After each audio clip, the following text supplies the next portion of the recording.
that people sometimes say is, will I get hurt more? Well, I don't know. What is he going to do?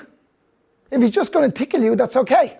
But what is he going to do? So this is one of the big questions. You could acquiesce. You could say, let him do what he wants and hope that you'll be okay. And that's a personal choice. That's a personal choice.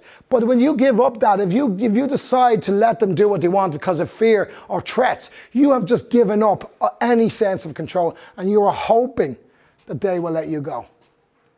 And you have no more say in this matter. One of the things that has been basically studied over and over and over again is the efficacy of self-defense. And basically they studied people who did self-defense, and the very fact that you fought back either made you escape or reduced the impact of the assault. There is absolutely no research or evidence to show that fighting back gets you hurt more. It does not mean that if you can avoid violence, you shouldn't. Of course you should. But what I'm saying to you is there is no evidence, there's no research evidence that in any way shows that fighting back. The only person who wants you to believe fighting back is a bad option is who? The attacker. That's who wants you to believe that.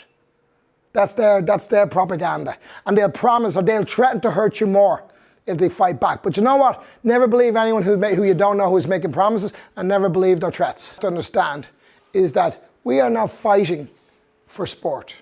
We're not fighting for points. We are fighting to live. We're fighting to get it home.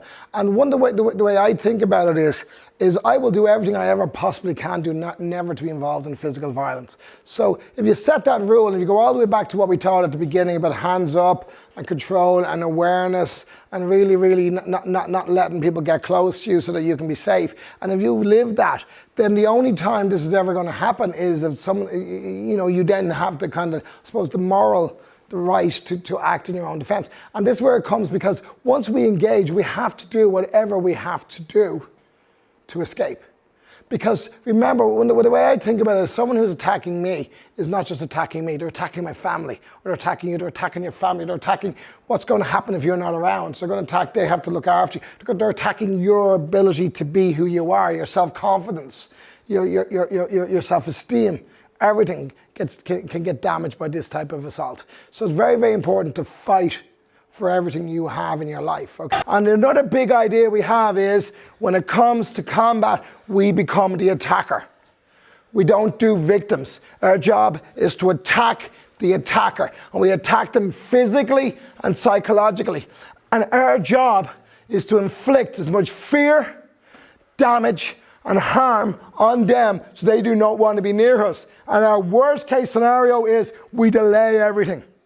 And time and delay works to our benefit.